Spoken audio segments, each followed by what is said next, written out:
This is a story of how your girl almost got kidnapped. Hey everyone, welcome back to my channel. If you're new to my channel, welcome. Don't forget to hit that subscribe button to join the family and hit that notification bell so you'll be notified every single time I upload and you'll never miss a video from me. So in today's video, I wanted to do something fun. I wanted to do a story time video. So this is the story of how everyone thought I was going to get kidnapped when I was 5. Okay, so it all started like 15 years ago, which is fucking crazy because I sound so old saying that. I'm 20 years old right now, and so 15 years ago I was 5 years old. So a little backstory, me and my sister are 5 years apart, which is important in this like story. So my mom was a single mom for most of my elementary school. So what happened was she went to work as always, and me and my sister, so I was 5, she was 10, we were home in the morning, and then out of the blue, my sister goes, I have a hair, sorry. My sister goes, I want to walk with my friends to school because it was, I mean, you could walk. We were in the area where there was a bus, but if you wanted to, you could walk. So she was like, I'm gonna walk to school with my friends, and I'm gonna leave you at the bus stop. And me, little 5-year-old, I was like, what? Like, I don't want her to leave me and walk with her friends. But anyways, I had no say. So she took me to the bus stop, which was on the road that was between two neighborhoods. So there was my neighborhood right here, and then there was a street, and then there was another neighborhood on the other side. It kind of was like a busy street, but I mean, it wasn't like a highway or anything. But anyways, it was kind of busy. So she left me there. She walked away with her friends, and I, of course, being 5 years old, was scared shitless. So I started crying. I just didn't know what to do. I was freaking out. Like, I was by a 5-year-old. I was by myself on this road. Nobody was at the bus stop yet. So of course I was like super scared. So I was crying. Next thing I know, this man comes up to me. He had a backpack. I mean, he had like work clothes on, but he got down on one knee and like started talking to me and trying to calm me down. And then, so once this is happening, one of my best friends, Jennifer, so she lived on the other neighborhood that was on the other side, and her mom would walk her to the bus stop. So this man is, you know, trying to calm me down. I'm crying, like bawling. And Jennifer and her mom come, and Jennifer's mom starts yelling things. But I am so like upset and I'm crying and I'm freaking out that I have no idea what she's saying. Apparently she was like, oh, Amanda, like walk away from him, like don't talk to him, stuff like that. But of course I didn't realize what she was saying. So then he spots her. The man that was talking to me spots Jennifer's mom and runs away. And he's like, I'm gonna go or whatever, and he runs away. So of course that looks a little suspicious. So Jennifer's mom comes to me with Jennifer. I'm crying. Like, she's like, oh, what happened? I tell her what happened. Like, my sister's name is Charlotte. So Charlotte, you know, walked to school with her friends and she left me here by myself and all that stuff. Jennifer's mom was furious, completely furious. And then, let's see. So I went to school. I was fine. Went to school, you know, did my thing. And then, of course, it's time to go home. So Charlotte gets on the bus. I think she was a patrol, so like you have to go on the bus sometimes or something. I don't know. But so she comes back. Jennifer's mom is waiting at the bus stop, of course, to pick up Jennifer. And I get off the bus, and Charlotte gets off the bus, and Jennifer's mom starts screaming, absolutely like going off on Charlotte. Like, why would you do that? Like, your sister's 5 years old, like all this stuff. I'm pretty sure my sister started crying. I don't know. Jennifer's mom did not play. She was just going off on Charlotte. Next thing, you know, we go home. Everybody's home for the day or whatever. And I'm pretty sure my mom got notified by Jennifer's mom, I'm pretty sure.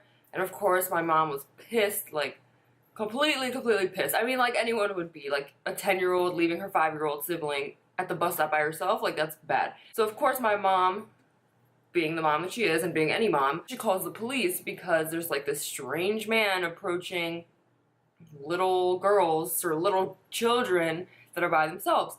So the police, you know, come to my house, they start talking to me, but the thing is, I don't remember who that man is, what he looks like, and I don't know his name. Like, I don't remember his name when the police are here and all that kind of stuff. So clearly, like, I'm not much help and nothing can really be done if there's no, like, evidence or, like, names or facial features or whatever. So because of this, because, you know, it's spread that, like, there's a weird man, you know, approaching girls, nobody was allowed to go outside for, I don't know, like a long time, because my mom, I think, told the school, my elementary school, so the elementary school sent out a letter to every single parent that, you know, you need to be careful because there's like a potential kidnapping or whatever, like all this kind of crazy stuff. So every parent in the elementary school got a letter about it. And if you lived in my neighborhood, you probably knew about it because everyone was like kind of friends. And we had a lot of people in our neighborhood and a lot of houses, so everyone would like meet in the middle field to, you know, play kickball and all that stuff. Nobody was allowed to go outside. All the parents said no, you weren't allowed to go outside because there's a man who was like on the loose or whatever. And also another part that like is kind of sad about this story is that my mom was a single mom. For most of my elementary school, she was dating my stepdad at the time, but she was a single mom.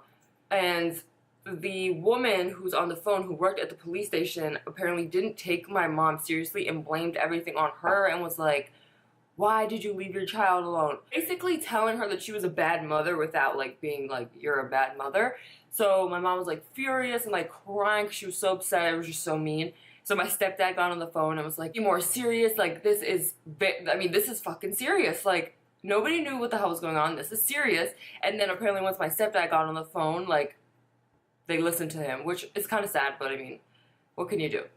So moving on, so time had passed, nobody could go outside, you know, it was gloomy or whatever, everybody knew that there was like a kidnapper on the loose or whatever. So then one day, I'm reading a book with my mom, like a nighttime story or whatever, and I point to the name Jonathan. I go, oh, Mom, that's his name. My mom was like, whose name are you talking about? And I was like, that's the guy's name. So, of course, my mom was like, holy shit, we have a name. So she calls, like, the detective. There's a detective working on the case, comes by. You know, Amanda said his name is Jonathan, and, you know, that's good. Like, that's at least one thing that can help find this man. And so we gave him the name.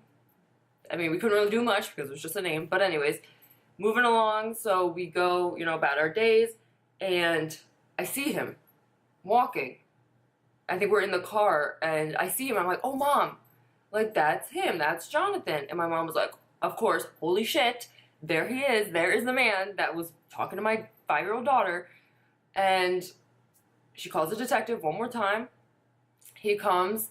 And, oh, I think the thing was that I saw him go into this house. Like, we saw him go into a house that was in our neighborhood. So we live in our neighborhood, and so my mom calls the detective comes, like, a couple cops, and they go to the house. And I know where the house is because you'll see in a second. But, so he goes into the house, and they talk to this man, Jonathan, and Jonathan's like, no, like, I saw this 5-year-old girl crying on the street, and I was on my way to work, which is why I had a backpack and work clothes. You know, I saw this little girl crying on the street uncontrollably, like she was left by herself, so I was trying to calm her down, and I ran because first I saw Jennifer's mom. Well, of course he didn't know it was Jennifer, but I saw this woman coming to be with her. So he was like, okay, like, she's not going to be alone anymore, and he was going to catch his bus. That's why he ran away. So the running away part wasn't just like, oh crap, he saw Jennifer's mom, let him, you know, dash and leave. No, it was his bus was leaving for work, so he had to go, so he ran away. And the funny thing is, I used to play with his stepson.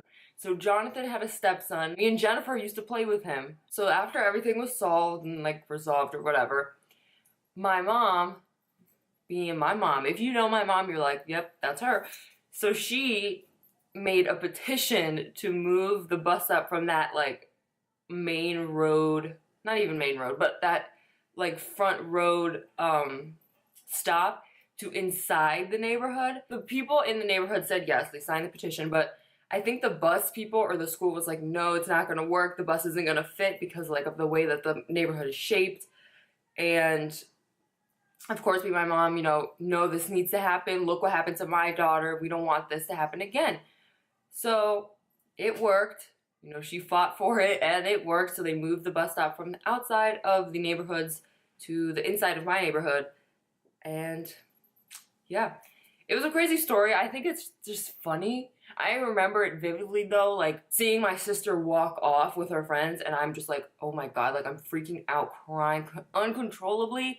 I remember it all, of course. I mean, yeah, it was 15 years ago, but if something like this happens to you, and we always joke about it in my family now, about how like people thought I was gonna get kidnapped. And I've talked to some people who were in my elementary school who I'm still friends with, and they're like, oh my god, that was you? Like, I remember when my mom got that letter, or I remember when my parents got that letter. And I was like, yep, it's me.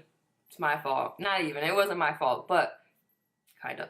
So I hope you guys enjoyed this story time video. I wanted to do it like last week. It popped in my head and I was like, I have to tell this story.